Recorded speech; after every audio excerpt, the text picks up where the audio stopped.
Weight gain did not explode by accident. It rose quietly, decade after decade, across countries, ages, and lifestyles. Gyms multiplied. Diet books sold millions. Food labels screamed low fat and low calorie. Yet waistlines kept growing. That alone should make anyone pause. If the common advice truly worked, the problem should be shrinking by now, but it isn't. And that is where this story really begins. Today's video challenges one of the most repeated beliefs about obesity, the idea that getting fat is simply about eating too much and moving too little. That idea sounds logical, it sounds clean, it sounds complete, but it leaves out a powerful force working behind the scenes, a force that decides whether calories are burned or locked away. A force that quietly tells your body what to do with food long before willpower ever gets involved. That force is a hormone, and its name is insulin. Millions of people count calories every day. They track meals. They skip desserts. They push through hunger. Still, the scale barely moves. Or worse, it moves in the wrong direction. This is not because they are lazy. It is not because they lack discipline. It is because their bodies are following chemical instructions, instructions written in hormones, not in motivation. Insulin is one of those instructions. It does far more than manage blood sugar. It decides when fat is stored. It decides when fat is locked away. And most importantly, it decides when fat is allowed to be burned. These are not small details. These are the rules of the system. And for years, those rules were barely explained to the public. In this video, you will learn why obesity is not just a math problem. You will learn why the calorie model fails so many people. You will learn how insulin works inside the body, step by step, and how modern eating patterns keep it switched on all the time. You will also learn why certain foods trigger fat storage far more aggressively than others, even when calories look the same on paper. This is where many people get shocked, because two meals with equal calories can create completely different outcomes inside the body. One pushes fat storage, the other allows fat burning. The difference is not the calorie, the difference is insulin. There is drama in this story because the consequences are real. Rising obesity rates are linked to diabetes, heart disease, fatty liver, and hormonal disorders. These conditions did not surge because humans suddenly forgot how to eat. They surged because the food environment changed faster than human biology could adapt. Highly processed carbohydrates became cheap, frequent, and constant. Snacking became normal. Sugary drinks became daily habits. And insulin never got a break. When insulin stays high, fat cells stay locked. Hunger rises. Energy drops. The body defends its fat like a survival mechanism. That is not a failure of character. It is biology doing exactly what it was designed to do. By the end of this video, you will understand why telling people to just eat less often backfires. You will understand why constant hunger is not a sign of weakness, but a sign of hormonal imbalance. You will also see why lowering insulin can change the entire equation even without extreme dieting or endless workouts. This knowledge changes how you see food, it changes how you see weight gain, and for many, it changes the way they see themselves. Because once the biology is clear, the blame disappears. This is not about trends or shortcuts. It is about understanding the real driver behind fat storage. Insulin is rarely discussed in everyday weight loss conversations, yet it sits at the center of the problem. Ignore it, and progress stays slow. Understand it, and everything finally makes sense. Stay with us until the end because the final insight connects all the pieces together and explains why this hormone has been misunderstood for so long. Welcome to our channel where we break down complex health topics into clear, simple truths. If you want more videos that question popular beliefs and explain what is really happening inside the body, subscribe now and stay with us. This video might change the way you think about fat forever. Insulin is often introduced as a blood sugar hormone, but that description barely scratches the surface.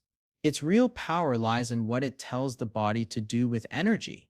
Every time food is eaten, especially foods that turn into sugar quickly, insulin rises. Its job is to clear sugar from the blood and push it into cells. That sounds helpful, and it is, but insulin does not stop there. It also gives very clear instructions to fat cells. When insulin is present, fat cells are told to open their doors and take energy in. At the same time, they are told to close their doors to energy going out. This single signal changes the entire direction of the body. Energy stops flowing freely, it gets packed away. This is why many doctors and researchers refer to insulin as the fat-storing hormone. Not because it is evil or broken, but because this is exactly what it evolved to do. In times of food abundance, insulin helped humans store energy for later. In times of food scarcity, insulin would fall and fat would be released. The system worked perfectly when meals were spaced out and sugar was rare. The problem begins when insulin stays high for most of the day. Insulin is produced in the pancreas, a small but powerful organ that constantly monitors what is happening in the bloodstream. When sugar levels rise after a meal, the pancreas releases insulin. Insulin then travels through the blood and acts like a key. It unlocks cells so sugar can move inside and be used for energy. Muscles use it. Organs use it. Fat cells use it too. Once sugar enters fat cells, it is converted into fat and stored. This is not a mistake. This is design. Fat storage is a survival mechanism. The body is always preparing for the future. But insulin does something even more important. When insulin is high, it blocks fat from leaving the fat cells. Fat becomes trapped. Even if the body needs energy, fat cannot be accessed easily. The body is forced to look elsewhere for fuel. This is where hunger increases. The body feels low on energy even when it is carrying large fat stores. When insulin levels stay high again and again day after day, the message to the body never changes. Store fat. Protect fat. Do not burn fat. Fat cells respond by growing larger. They also multiply over time. Once fat cells are created, they rarely disappear. They stay in the body for years, sometimes for life. High insulin makes sure these cells are well fed and well protected. The body becomes very good at storing energy and very bad at using stored energy. This creates a one-way street toward weight gain. Even when calorie intake drops, insulin can keep fat locked away. The body responds by slowing metabolism and increasing hunger. This is why many people feel tired, cold, and obsessed with food when dieting. The body believes it is under threat, even though fat stores are full. A constantly high insulin level also changes how the body chooses fuel. Instead of switching between sugar and fat, the body becomes stuck in sugar-burning mode. Fat burning becomes rare. This is not because fat is unavailable, but because insulin blocks access to it. The body becomes dependent on frequent eating to maintain energy. Skipping meals becomes uncomfortable. Shakiness, headaches, and strong cravings appear. These symptoms are not signs of weak will. They are signs of a body that has lost metabolic flexibility. Insulin has taken control of the system. As long as insulin stays high, fat loss remains difficult no matter how hard someone tries. One of the biggest misunderstandings about weight gain is the idea that calories alone control fat storage. Calories measure energy, but they do not explain how that energy is handled. Two meals with the same calories can produce very different insulin responses. One meal may lead to fat storage. The other may not. This is why some people gain weight even when they do not eat excessive calories.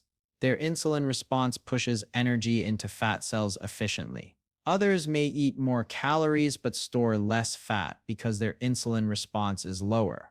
The calorie model ignores hormones, and insulin is the most important hormone in this process. Calories tell you how much energy enters the body.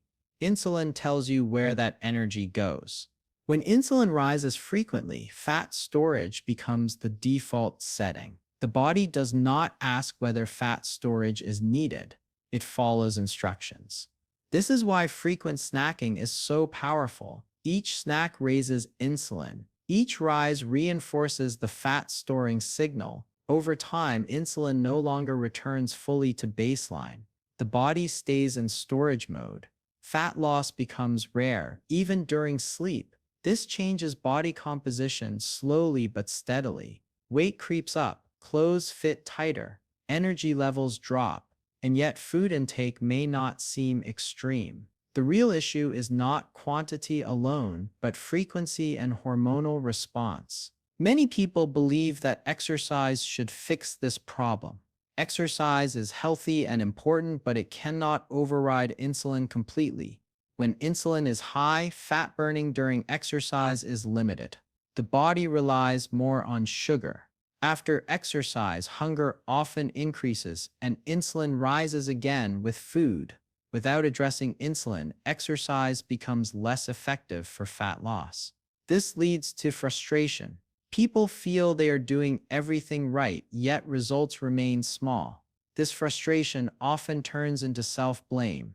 But the problem is not effort, it is chemistry. Insulin also influences hunger hormones. When fat is locked away, the body senses low available energy. Hunger signals increase. Cravings become stronger, especially for fast-digesting foods that raise blood sugar quickly. This creates a cycle. High insulin leads to fat storage. Fat storage leads to low usable energy. Low usable energy leads to hunger. Hunger leads to eating foods that raise insulin again. The cycle repeats. Over time, insulin resistance can develop. Cells stop responding well to insulin, forcing the pancreas to release even more. This pushes insulin levels even higher, making fat storage even easier and fat burning even harder. This hormonal view explains why weight gain is not evenly distributed. Some people gain weight easily, others struggle less. Genetics play a role, but insulin response plays a bigger one. It also explains why weight loss often slows or stops after initial success. Early changes may lower insulin slightly, but if insulin remains elevated most of the day, the body adapts, fat loss stalls. The scale stops moving. Many people respond by cutting more calories. This often makes things worse. The body lowers energy use and increases hunger even further. Understanding insulin changes how weight gain is understood. It shifts the focus from blame to biology. It explains why traditional advice fails so often. It shows that fat gain is not a moral issue or a discipline problem. It is a hormonal response to a modern environment. Insulin is not the enemy, but when it is constantly triggered, it becomes the main driver of fat storage. The body is not broken.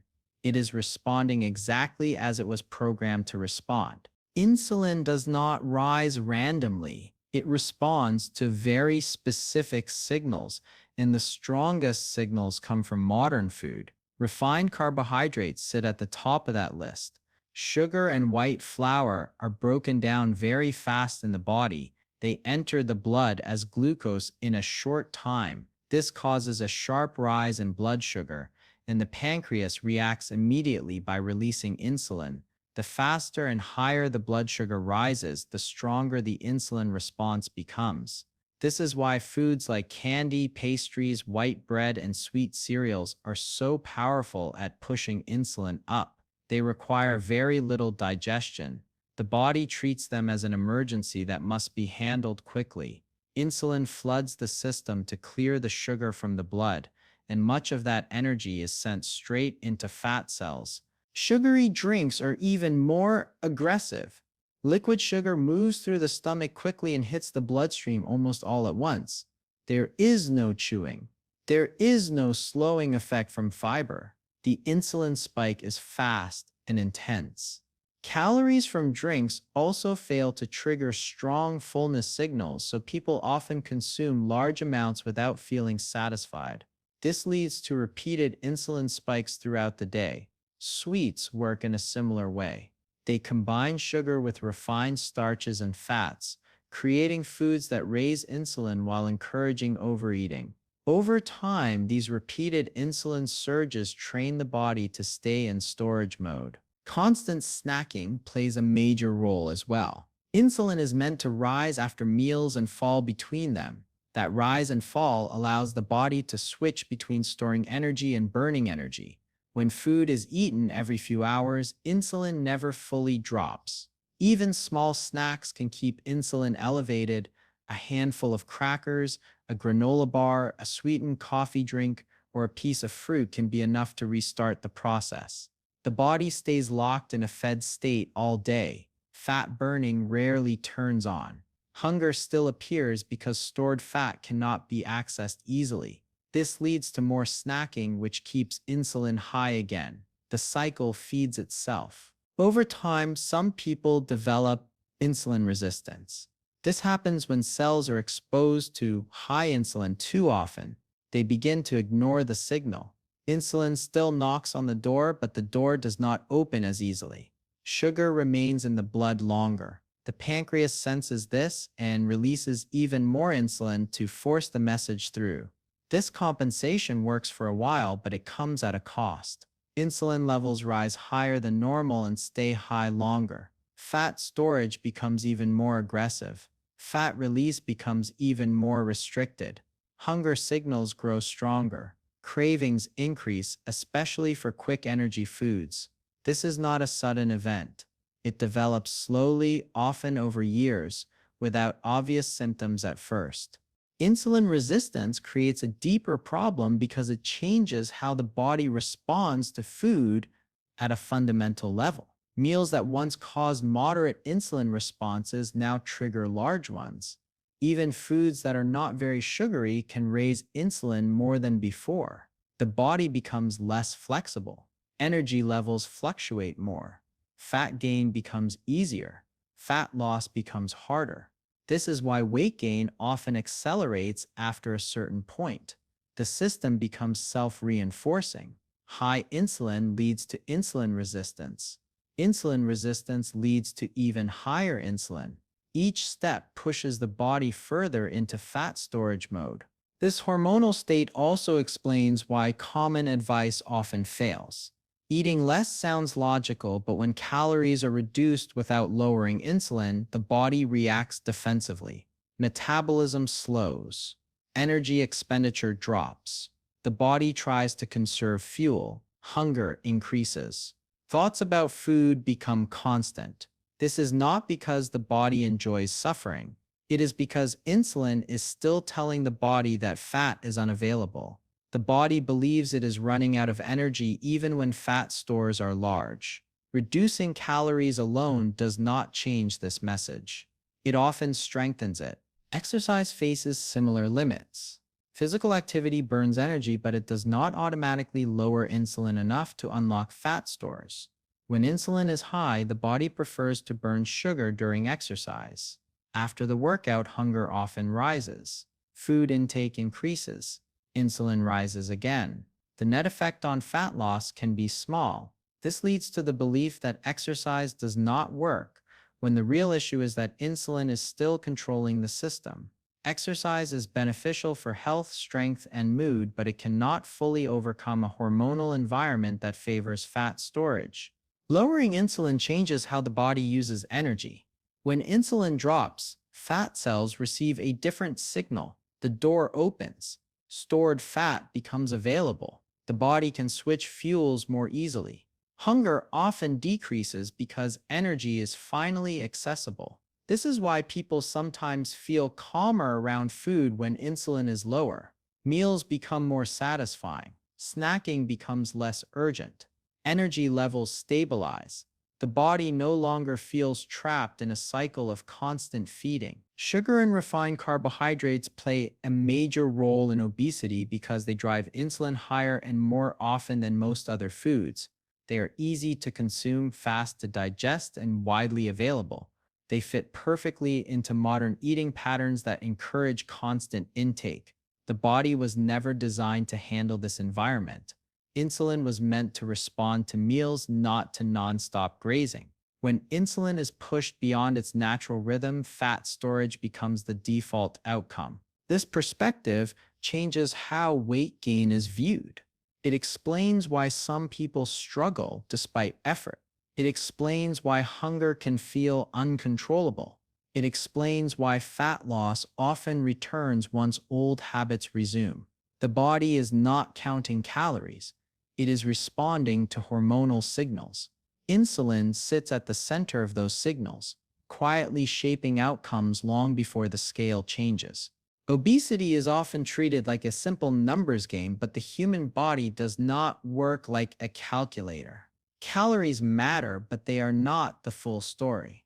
Behind every change in weight, there are signals deciding what the body should do with energy. Insulin is one of the most powerful of those signals. It decides when fat is stored and when fat is released. It decides whether the body feels calm and fueled or hungry and stressed. When insulin stays high, fat stays locked away, no matter how much effort is made. When insulin is lowered, the body finally gets permission to burn what it has stored. This is why so many people struggle for years without clear answers.